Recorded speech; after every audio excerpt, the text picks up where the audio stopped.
it's completely monochrome. It looks really crazy. We modeled it after sci-fi interfaces from movies like Alien, 2001: A Space Odyssey, so we wanted it to have this completely monochrome, minimalist look. And frankly, it's unlike probably any other RTS you've ever played.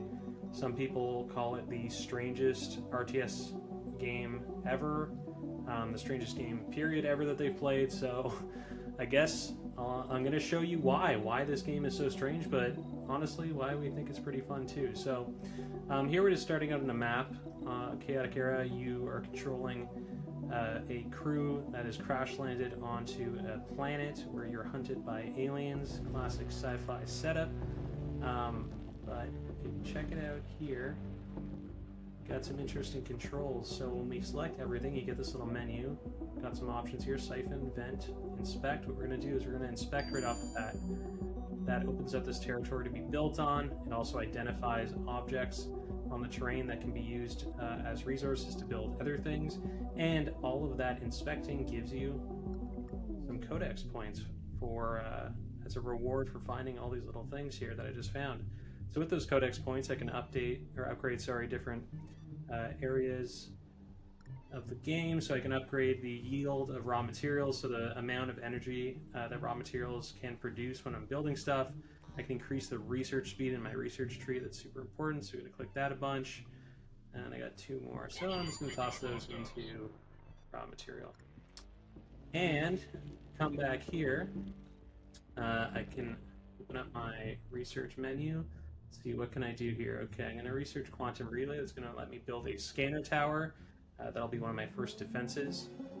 And now that that's successfully researched, so what you do in Chaotic Era, and this is a bit different than a lot of other games, you click on a tile, you get this little menu here called the Tile Inspector, and that's where you take a lot of action. So here I've got the Tile Inspector. It's showing me what's on the tile. Those different little symbols are indicating the resources that are on that tile. What I want to do is I actually want to build here. So that's what that pre-selected button is. I'm just going to press B, do that, and now I've got what is available to be built there. Well, it's a scanner.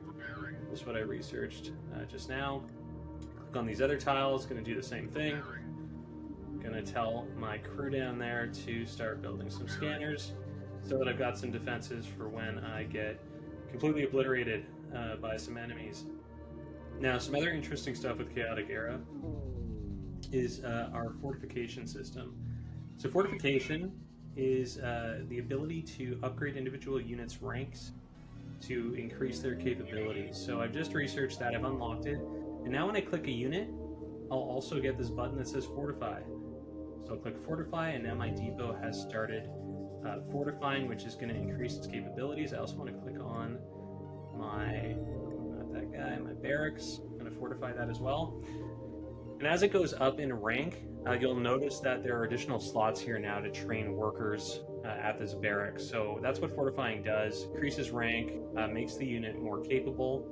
But while you're fortifying, you cannot attack, you cannot move. I can't train any of these units until I stop fortifying. So obviously as you fortify more, each rank gets harder and harder. It takes more time to build up. I'm just going to stop that there. I'm going to go train all my available workers at this workshop. There we go. And I've got some enemies coming in. So look at those little spores coming into my base. Oh, shoot. There's quite a lot of them. Oh my goodness. You'll see also that these scanners, well, that one just got destroyed, but they are automatically fortifying as they engage in combat. So combat does also provide you with that rank up and that increase in capabilities. And obviously doing it that way means that you're not taking your buildings offline or your units offline in order to do that. So that's pretty handy. Okay, I'm really starting to get wrecked here. So I'm turning my depot on, starting to produce some supplies. These are going to help me build things way faster than when I was using these raw materials over here. I'm also going to head back to the research menu and get some of these other items. You can also only research one thing at a time, so you have to be strategic with what you're clicking on. Okay, it looks like I'm managing to hold the line here against these dudes, but this is not looking super pretty.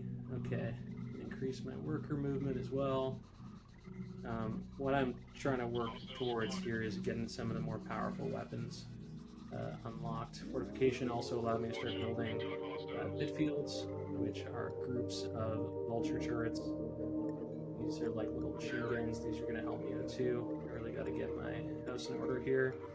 Check out my barracks. So everything is kind of triggered from this inspector menu. When you click on things, you get all the available options, stats for that unit. So since the barracks is the parent unit for all these little workers, I can see the health of all the workers that are a child to it. And so you can see here, almost all of my worker slots are available. That's because almost all of them got destroyed.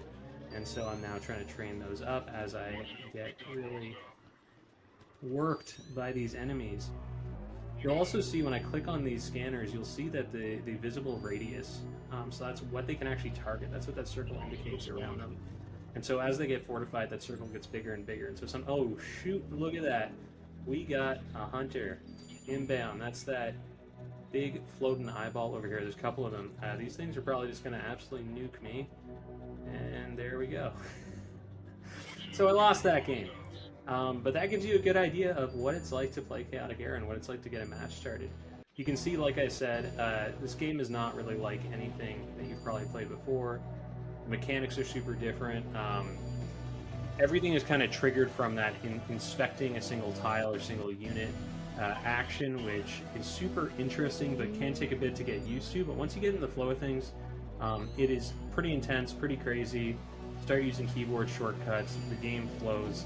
And it becomes just a really intense, immersive experience, which is kind of funny because it's kind of at odds with the minimalist and the monochrome and the really stripped back look we have here.